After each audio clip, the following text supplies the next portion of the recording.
Okay, everyone, our imprint of conversations with realtors, and I have one of my favorite realtors with me, Jennifer DeLawter. So, Jennifer, we were just talking about real estate, and I was like, roll that camera because this is great conversation because everyone thinks that being a realtor is so easy. It's hard. Right. It's really hard. Right, and you have to Yeah. have lots of irons in the fire at a lot of different times. You What have to made layer a lot of different techniques in order to be successful in one. You got to throw out a lot of lines and reel them in and see which one's going to stick. Right. And we were just saying that, you have a ton of business that's hopeful for the fall. Yeah. Because everyone's waiting to sell their house. They want to have their kids to graduate, have a great summer. Really, that's the age group that you're going after for the most part. The people who are either changing into a different community. Right. Or moving into a different area. Their kids are graduating. They're looking to do what's next. Right. How do you balance, now finding buyers, the Eagles, yay, Eagles, go Birds, parade is right now. Like, you're waiting for those people to list their house, those buyers. How do you manage the balance of it?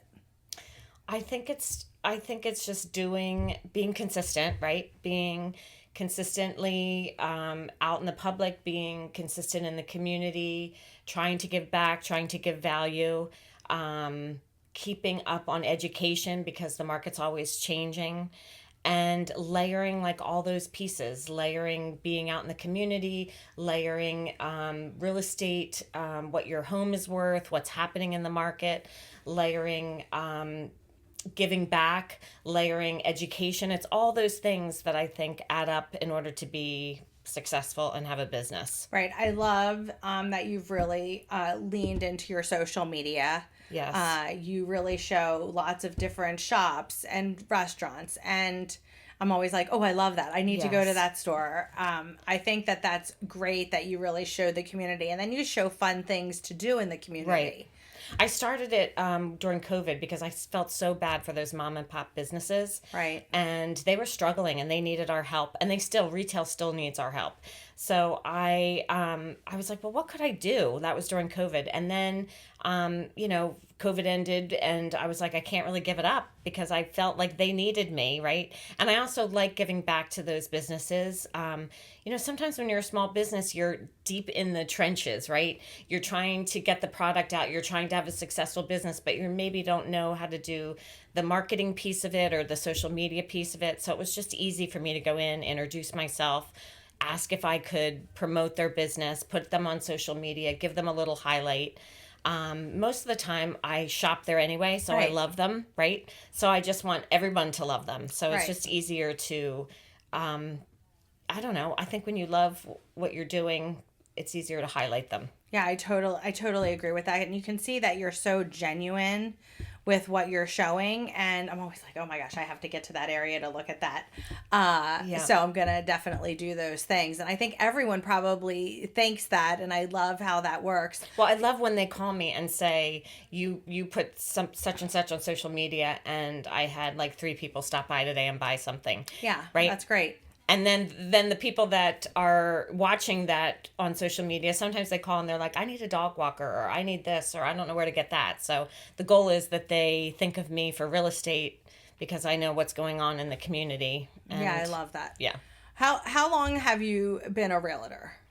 Well, my story is a little different. So I was in real estate in 1999, I was in real estate, and then I took some time off to be with my kids and have them grow and go through school. And then when they got a little older, I got back into it in 2015. Yeah, that's great. So how have you seen a change in the market and in real estate, or have you seen a change? Well, it's a huge change since COVID, right?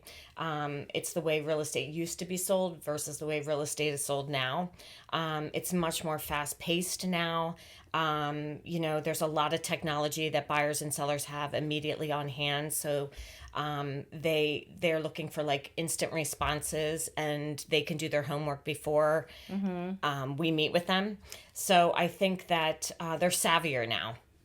What do you think's easier to work with, buyers or sellers? I think they can both have their challenges, really. Yeah, I think they can both. Buyers sometimes in this market, you're not successful right off the bat a couple times, right?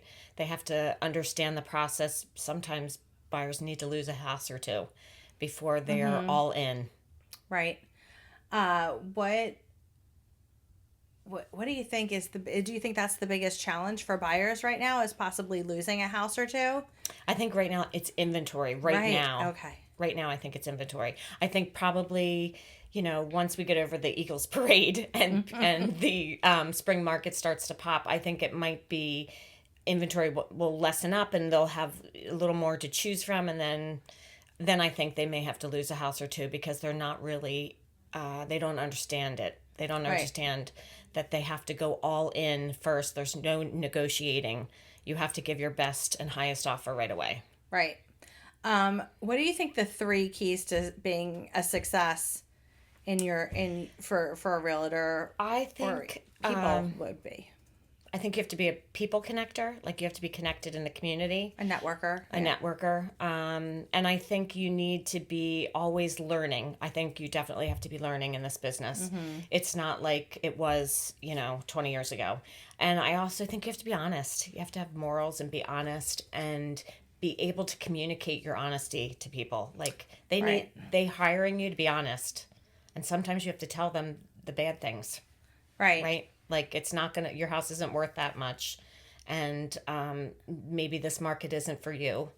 Yeah. How does that, so being honest, networking, and learning, all the 3 keys, when you're being honest, and let's say that buyer thinks that seller thinks that their house is worth more than it really is because they have the emotional value to it. Right. And you tell them what you really think it's valued at. Right. And then they don't go with you. Like, right. How do you that's really like you're being honest because that's right. a moral, right. It was something you believe in. I think it's hard. I think it's hard no matter what, right? No matter what your success is. But I think it's not meant to be. Like, I have to tell myself that taking a listing that maybe is overpriced and they're going to be difficult to work with, it's going to cause friction, right? It's going to cause a delay. They're not going to be happy. I may not be happy, and we're not going to be successful together. And I feel like it's best sometimes to walk away and just say this, I can appreciate where you think your number's at, but I think that we're not quite the right fit. Right. So you say that, and it's not like you're just pulling numbers out of thin air. Right. Like, you're going off of the comps. Right. And an appraiser has to go off those comps. So once the house sells and somebody buys it, they're going to have an appraisal done on that house. And in this market, you don't know. In this market, it can either appraise or it comes in short. And you have to set their expectations and explain that to them before you even get there. Right. Because if it doesn't appraise, then, it's a mess. Right. It's a mess. That's why you need a good team to have a mortgage person, a realtor, so that we can, and good buyers, so that you understand where everything's coming from. So what's a piece of advice that you tell people frequently? I guess the same advice that you would tell your kids. Well, I tell them, sometimes it's a bumpy road, but we'll get through it. It's not always, peaches and sunshine, right? Sometimes it does get a little messy in the middle, but that it's not something that I haven't handled before. And this isn't a new thing that's just come up. This is something that, the team and I are equipped to handle. Right. So they just have to have a little patience and step back and breathe, because sometimes the emotion is so high, they can't see through it. Right. Yeah. So what do you tell a buyer who's has a distant relative that's a realtor that sells that house once every 2 years? Well, so the last meeting I had with a buyer was, I asked what they knew about the market. And then I said, when was the last time you bought or sold? And when they told me that it was 10 years ago, well, the market is not like that anymore. That's not how we do business anymore.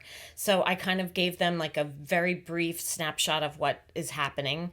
And when they have a family member that's done that, it's not like that, right? Unless they have sold a property in the last 6 months to a year, right? Because the market changes every 3 months. Yeah. their input to their family member isn't really worth much, right? I hate to Right, say it, right. but it confuses and it makes the waters messy and rough, and they're hiring us as a professional. So I think that that's when I say, do you want me to tell you the truth? Right? Right. You're paying me to tell you the truth. Or do you want to listen to Uncle Bob? Right. How do you think, talking about commissions and being paid, how do you think the NAR settlement has affected real estate?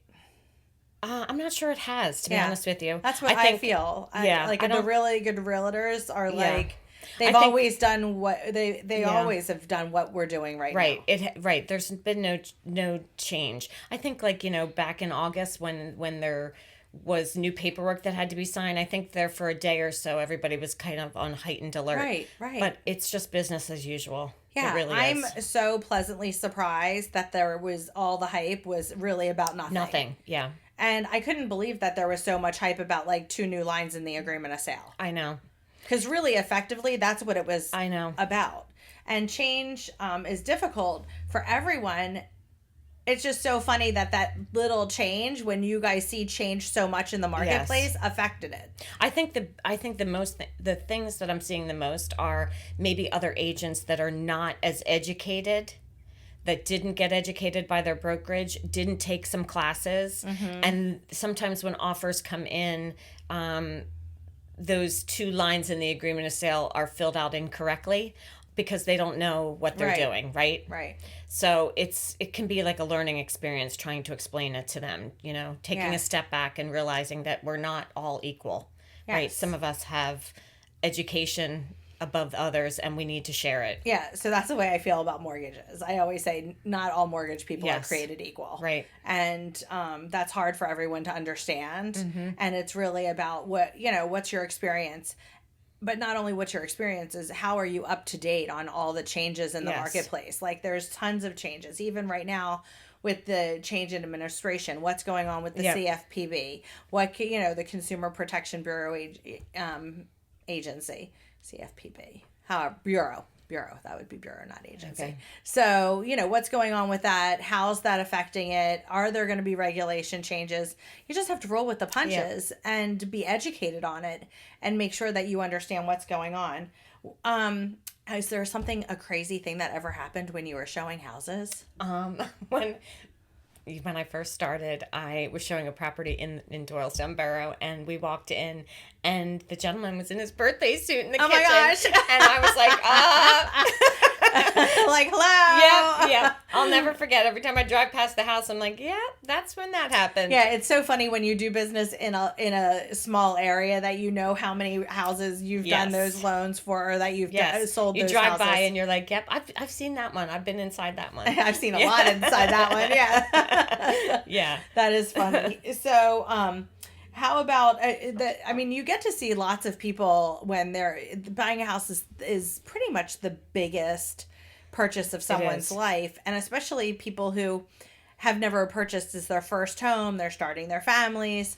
What's a memorable story that you have? So I just had 2 in the last year where I had 2 recent widowers that I helped get out of their family home. Oh, yeah. And they were overwhelmed and they were emotional and there was a lot that had to be gone through and they were scared. And they had never done it by themselves. They had never done it by themselves, and they weren't sure that was really what they wanted to do, because they really wanted to get out of the house and be in a smaller home or an all one level, but they were like unsure of if they could do it through the process alone, right? And it was gratifying because I knew I could do it. I knew I could help them. I knew I could. It's a lot. It is a lot, but it works because being in this business, we have a lot of vendors, a lot of teams that, we have people that can help clean out, and we have painters and, handymen that can come in and fix some things that needed to be done to get the house ready, packers, all of that, house cleaners. And it was gratifying to see that now that they've moved, I love when they text me and say, like, I just had my first Christmas at the new place, and yes, it was hard, but the kids came and there was plenty of room for everybody, or I love my kitchen. Right. Right. like it's just the transition is hard, even Yes. if you're going from being two single people into Yes, your married house, if you're going from being a widower into your next chapter. Yes. So that you can really be successful in that next chapter. Yeah. So you really are helping a lot of people, so that And would be really memorable. It's really it's like helping them emotionally, right? Right. Like when they're second guessing themselves and saying like, I don't know if this is it. Like walking them through the process and asking the right questions to let them come to the realization that this is really what they want. Right. When you that's amazing. When you use a mortgage person, what do you look for in that mortgage person? Okay, first of all, they have to answer their phone, right? That is like my biggest thing. They have to answer their phone on nights and weekends because that's when real estate is sold. Right. And as much as I don't want to have to bother you on a Sunday afternoon, that's sometimes when I have to bother you on a Sunday afternoon. Yeah. Or a Friday night, right? So that's huge for me when you answer your phone and immediately say to me, I'll have it to you in 10 minutes. Mm-hmm. Yep. That's huge. Yeah, that is really important. And then I love it when you call the other agent and, let the other agent know that you have faith in me, you have faith in the buyer.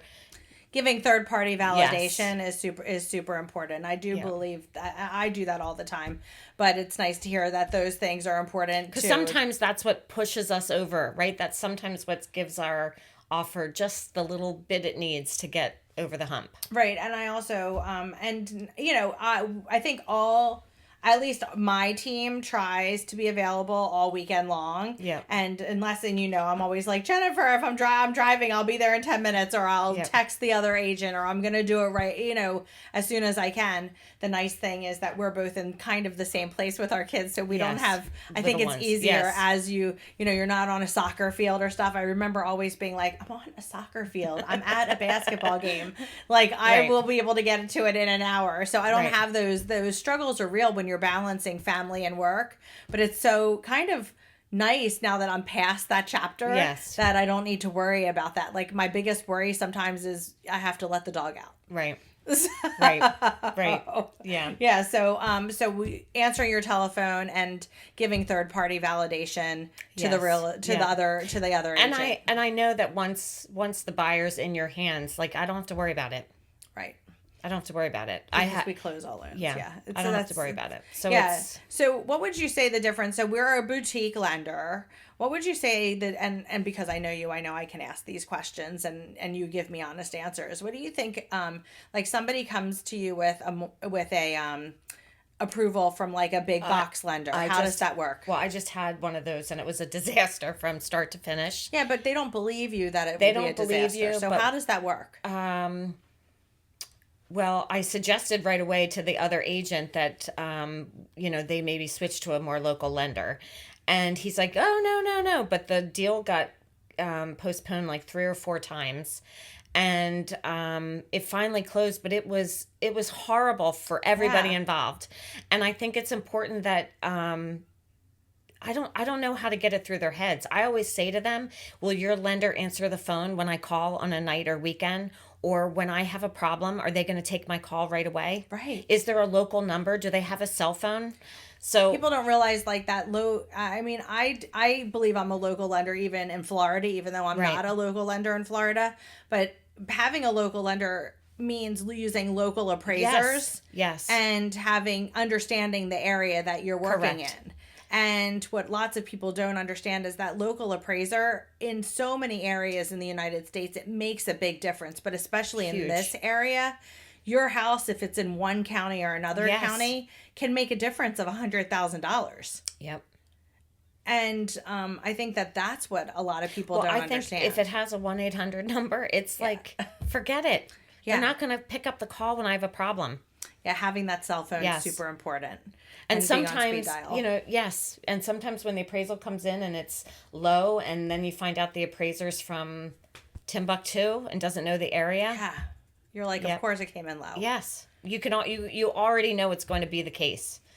And that's so many, it's like you're a pilot and you're trying to get from Philadelphia to California.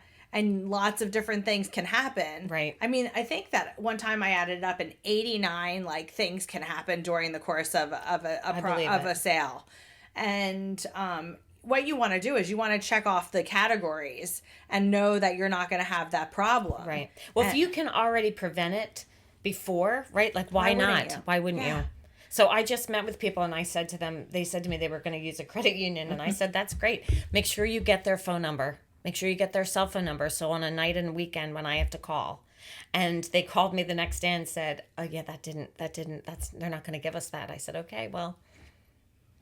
Then we need to. You're ready to call my local lender, right? Right. Are you ready? And what people also don't understand is lots of times the credit union only has the credit union's interest rate. Right. And we, as independent mortgage bankers, which 64% of Americans use independent mortgage bankers, which means that they just don't have deposits.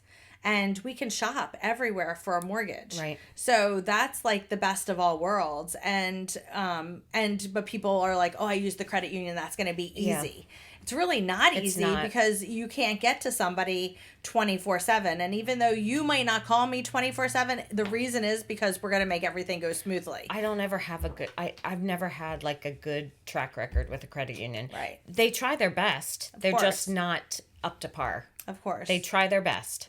Yeah. What do you think this market's going to do in the future? I mean, I know you don't have a glass ball. I don't know. I think that, I think inventory will get better. I think we've had such a cold winter, and we had a change in government, and the Eagles were in the playoff, and then they won the Super Bowl. I think as the months, I think probably by March we'll really be in it. Yeah. I think it's delayed a little bit right now. It's delayed a little. Okay. And it's so cold outside, and but I do think inventory will pick up. We're ready for spring. We are. Yeah, for sure. Yeah. So I have so appreciated you being with us. You know that you're a great friend of mine. I don't even get to see you as much as I'd like to see you because we're always so busy, but we need to always make the time. But thank you for making the time to be on this podcast. Sure. Everyone, if you like this or you like the conversation, please share, comment, and we look forward to seeing you next time on Grab Your Keys.